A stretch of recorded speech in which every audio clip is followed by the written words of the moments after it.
ladies and gentlemen, welcome back to Tech Showdown. My name is Kevin. This is my co-host Teddy, and today we're checking out a new mechanical keyboard from the guys over at Logitech.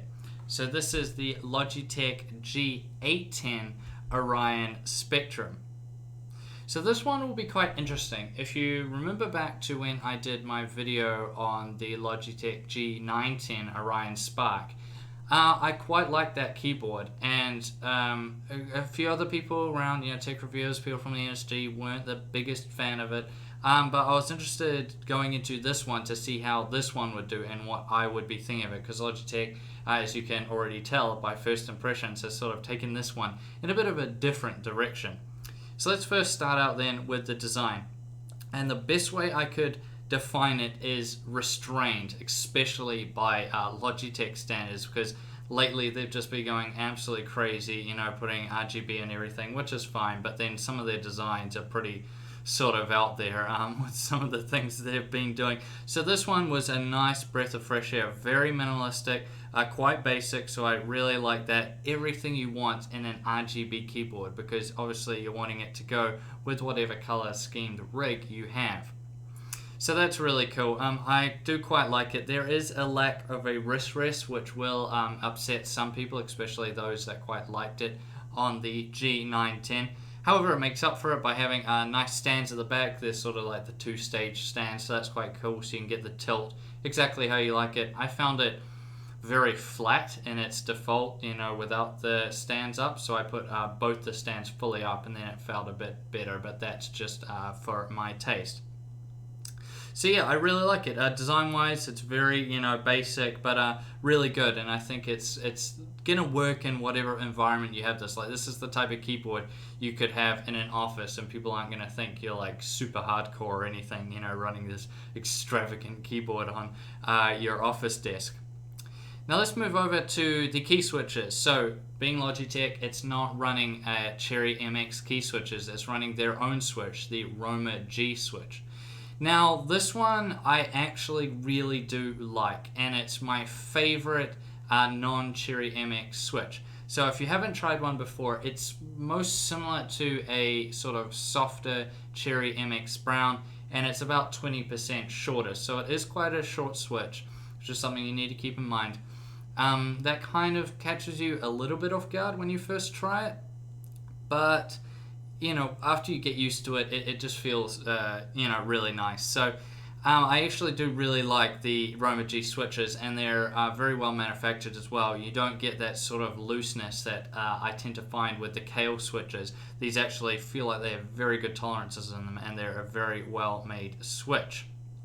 Now, the keycaps have been changed, so that was something I didn't particularly mind with the G910, but certainly a lot of other people had a bee in their bonnet about the keycaps on the G910. However, these have been revised, so these are very pretty standard key switches here. They feel very nice, but they don't have the sort of extreme angles as the G910 did, so that'll be a welcome change for a lot of people out there. You're also going to see that there's no macro keys on this. There's not a lot of, stuff on it. It's a pretty standard layout for the most part. So it's got some media controls up in the top right corner, and also the disable Windows key, and just sort of a turn lighting on and off switch. So that's, not completely standard, but quite a few keyboards do that now. But aside from them, yeah, it is really standard.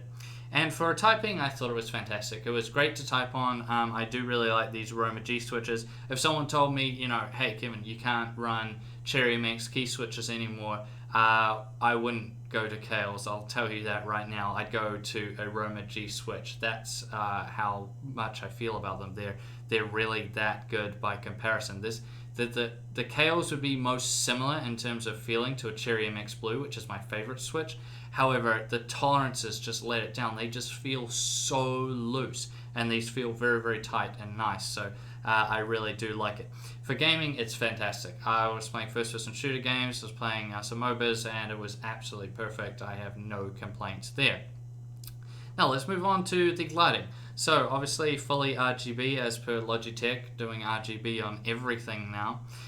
There's very little light bleed, which is something you might notice. This is a really good thing. So How this is done is because of the way the Switch is designed, its LEDs are sort of more centralized rather than the Cherry MX ones where they're at the top, which means you get much less light bleed.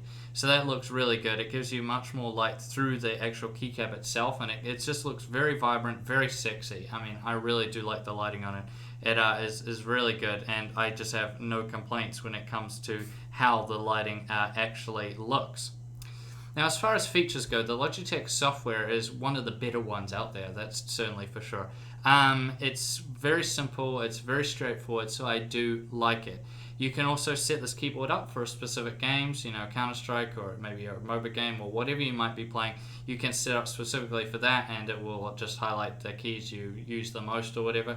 And it can do other fun things like showing you health and other cool stuff like that. So that was something a bit new. Personally, I don't like any of that, so I didn't use it. I find it a little bit gimmicky for my taste. So I just like using the more standard lighting settings like what it's on now, which is color cycling.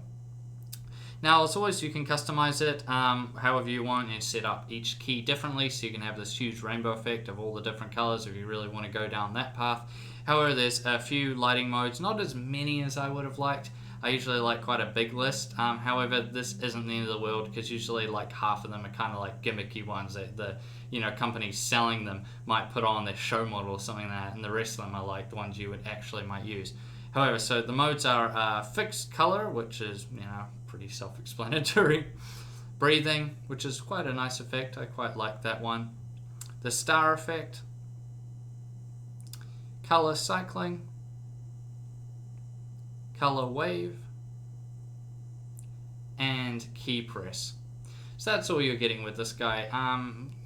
They're all the main good ones, so that's nice. However, I would have liked a few more Logitech. Which brings us now to the conclusion, and what do I make overall of the Logitech G810? So we got to bring price into it, and this is coming in at $250 New Zealand right now at Playtech. So that price to me, it seems a little bit on the high side of things. I would have liked it to be a bit less than that. However, that being said, you are getting a great RGB keyboard with great switches.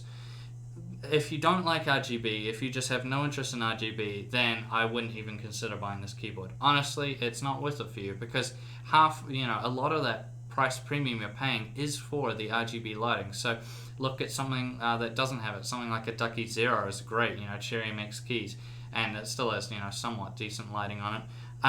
However, if you are someone that's wanting an RGB keyboard and you're not a fan of Cherry MX keys for whatever reason, which is fine, then yeah, I would really start considering this keyboard. The build quality is really good. It's plastic fantastic, but it seems well made. And it's just a really, really nice keyboard. So yeah, that's how I would frame it. But for the average user out there, it's still good, but maybe just wait for it to go on special. So this one is pretty solid. I'd give it something like a 7.5 out of 10. It does a pretty damn decent job. Now that's going to round out this video. I hope you guys enjoyed it. What's that, Teddy? You enjoyed it? Oh, well, that's always good. I want to make sure Teddy's enjoying our videos. Please subscribe to my channel if you haven't already, because it helps me out, and I put out awesome videos about keyboards and gaming mice, and we do graphics cards and all kinds of fun stuff. So subscribe to me today so you catch all those videos as soon as they drop. And as always, I'll see you guys next time.